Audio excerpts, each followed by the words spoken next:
নমস্কাৰ জয় হিন্দ অন্য এটা ভিডিঅ'লৈকে আপোনালোকক স্বাগতম জনাইছো আৰু এইটো ভিডিঅ'ত আপোনালোকে হয়তো কনফিউজন হৈ আছে যে কিছুমান 4 দিন মান আগত সুপ্ৰিম কোৰ্টে এটা নিয়ম লাগু কৰিছে এসসি এসটি ওবিসিৰ কাৰণে যিসকলে এসসি এসটি ওবিসি হয় সিহঁতে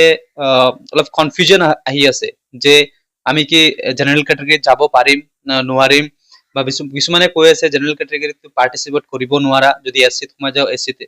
কি হয় একচুয়ালি নিয়মটো কি হয় সেইটো বিষয়ে জানিম ঠিক আছে বলক এতিয়া চাওক হাইকোৰ্টে এটা নিয়ম জাৰি কৰিছে যেটো কৈছে এসসি এসটি আৰু ওবিসি ঠিক আছে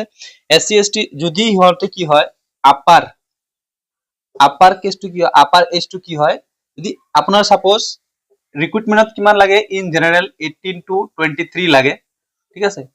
এই 18 to 23 ভিতৰত আপোনাৰ এজটো 24 হৈ গল তেতিয়া কি কৰিব লাগিব আপোনালোকে যেহেতু এসসি এসটিৰ পৰা বিলং কৰে তেতিয়া এজ ৰিলেকশন পাই গলে আপুনি ইয়াতে ঘুমাই গলে তেতিয়া যেতিয়া এজ ৰিলেকশনটো আপুনি কি কৰিব এপ্লাই হ'ব আপোনাৰ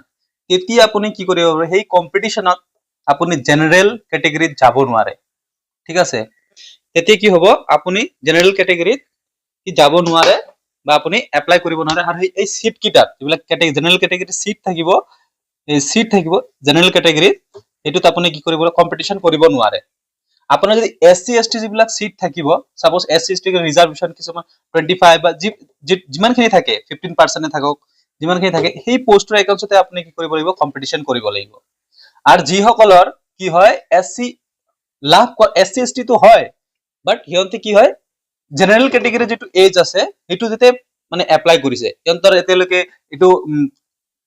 কি হয় এজ ৰিলেকশন হি পোৱা নাই ইয়াতে এজ ৰিলেকশনটো এই লাভ নালাগে মোৰ সাপোজ মোৰ 22 হয় মোৰ 22 এজ আছে মোৰ বয়স 22 হয় তেতিয়া মই কি কৰিম ইন জেনাৰেলতে সোমাই যাব পাৰিম যেহেতু আমাৰ জেনাৰেলৰ কাৰণে কি লাগি আছে 18 to 23 তো এই এজটো কি আছে ইয়াতে এপ্লাই হোৱা নাই তেতিয়া হলে আপুনি জেনারেল ক্যাটাগরিতে পাই যাব এসসি তে পাবো হেনেকা কথা নহয় এসসি তো পাবো জেনারেল ক্যাটাগরিতে পাবো এসসি ত কেনেকা পাবো ইয়াতে হোৱা নাই এজ2 হে হোৱা নাই যেতিয়া আপুনি এক্সাম দিব যাব এক্সামত একদম কাট অফ মার্ক দিয়ে কিবা এটা কাট অফ মার্ক দি ৰিজাৰ্ভেশনত কি কয় এসসি থাকিল এসসি থাকিল কিছুমান ৰিজাৰ্ভেশন থাকে জেনাৰেল কাষ্ট কিছুমান থাকে আপুনি এক্সামত এটা এক্সাম দিলে এটো আপোনাক এপ্লাই হোৱা নাই পিছত আপনি এক্সাম দিলে এক্সাম দিলে পিছত কাট অফ মার্ক দিয়ে কাট অফ মার্ক তেতিয়া যদি আপোনাৰ ইয়াতে এসসি এসটি এপ্লাই হৈ যায় সাপোজ আমাৰ জেনাৰেলত গৈছে 50 মাৰ্ক কাট অফ 50 মাৰ্ক হৈছে জেনাৰেলত আৰু এসসি এসটি ত গৈছে এসসি এসটি ৰ কাৰণে গৈছে 48 ঠিক আছে জেনাৰেলত কিমান গৈছে 50 গৈছে জেনাৰেল ক্যাটাগৰীৰ কাৰণে আৰু এসসি ৰ কাৰণে 48 গৈছে তেতিয়া হলে আপুনি সাপোজ মই পাইছো কিমান 38 38 নহয় 50 মই কিমান পাইছো 48 বা 49 পাইছো 49 পাইছো ঠিক আছে মই তেতিয়া 49 পাইছো তেতিয়া মই সাপোজ ইয়াতে মোৰ এজটো কিমান আছিল 22 আছিল মই কিন্তু জেনাৰেল হৈ কিনা আছো বাট ইয়াতে যেতিয়া মই 49 পালো জেনাৰেলৰ কাৰণে কিমান গৈছে 50 গৈছে আৰু এসসি ৰ কাৰণে কিমান আছে 48 তো obviously মই কত সোমাম এসসি ত সোমাই যাম ইয়াতে এপ্লাই হৈ গল এসসি এসটি যেটো ক্যান্ডিডেট হয় ইয়াতে এপ্লাই হৈ গল যেতিয়া ইয়াতে এপ্লাই হৈ যাব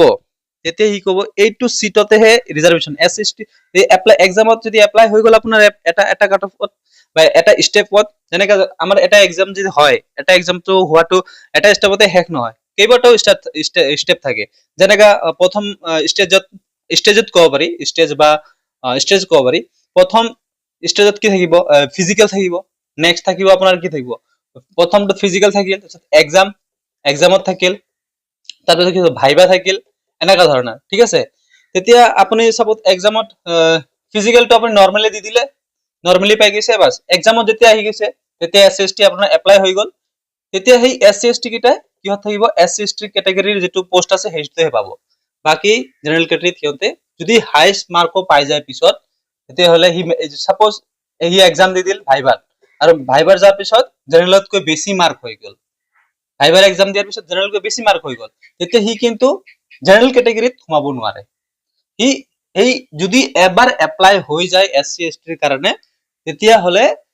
এই ফায়দাটো জেনাৰেল ক্যাটাগৰী সিটটো কভাৰ কৰি সি মানে এপ্লাই কৰিব নোৱাৰে বা সেইটোৰ ফাইদাটো সি নাপায়, অনলি SC ST তে পাব। আৰু আপোনালোকৰ এটা কনফিউজন থাকিব পাৰে যে মই SC ST OBC হয়, বাট মোৰ কি আছে গোটেইখিনি মাৰ্ক আছে। সাপোজ মই কৈ আছোঁ মই এজন SC ST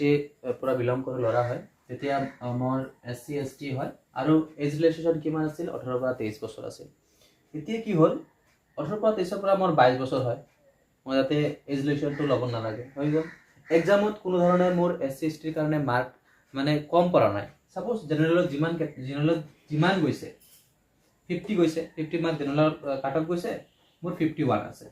ইয়াতো আমাৰ নিডেড নহ'ল যে SC ST এপ্লাই কৰিব লাগে বা SC STৰ কাৰণে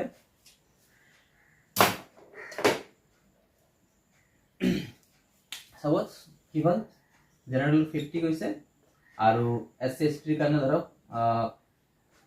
48 গৈছে, মই পাইছোঁ কিমান 51। মই জেনেৰেল মই SC ST ল'ৰা হয়, মোৰ এইজৰ লগা নাই ইয়াতে, যেহেতু মোৰ 22 বছৰ। আৰু কি হৈছে SC STৰ কাৰণে কিমান জেনেৰেলৰ কাৰণে কিমান গৈছে 50 আৰু SC STৰ কাৰণে কিমান গৈছে 48, মই পাইছোঁ কিমান 51। এক্সামতো কি লাগিল মোক নালাগিল, মই জেনেৰেলতে পাই গ'লোঁ। তেতিয়াহ'লে আপুনি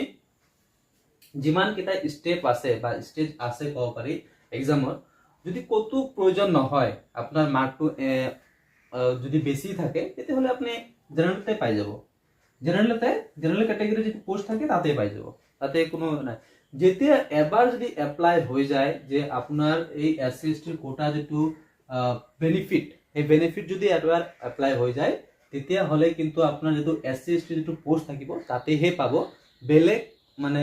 আনৰিজাৰ্ভ কেটেগৰীত আপুনি চিটটো মানে মাইগ্ৰেট হ'ব নোৱাৰে। এবাৰ যদি এইটোৰ ফাইদাটো লৈ লয়, মানে এইটো যিটো লাভ হয় সেইটো যদি আপুনি পাই যায়, এবাৰ এপ্লাই হৈ যায়, আপোনাৰ গোটেইখিনি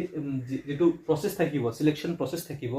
সেই চিলেকশ্যন প্ৰচেছত যদি এবাৰো এপ্লাই হৈ যায় তেতিয়াহ'লে আপুনি কি কৰিব নোৱাৰে, তেতিয়াহ'লে আপুনি আনৰিজাৰ্ভ কেটেগৰীত কি কৰিব নোৱাৰে, কম্পিটিশ্যন কৰিব নোৱাৰে। এইটো হ'ল ৰায়, এইটো হ'ল হাইকোৰ্টে ৰায় কৰিছে। এইখিনি বহুত কনফিউজন হৈ আছে মানুহৰ, তো মই এইখিনি বুজোৱাৰ চেষ্টা কৰিছোঁ। আই থিংক আপোনালোকে বুজি পাইছে। যদি কিবা ডাউট থাকে এণ্ড যদি নাই আপোনালোকে কুৱেশ্যন কৰিব পাৰে, তো প্লিজ কমেণ্টত কুৱেশ্যন কৰিব কিবা ডাউট থাকিলে। তো আজিলৈকে ইমানখিনিয়ে, আশা কৰোঁ অন্য এটা ভিডিঅ'ত অতি সোনকালে লগ পাম। তেতিয়ালৈকে জয় হিন্দ, জয় ভাৰত।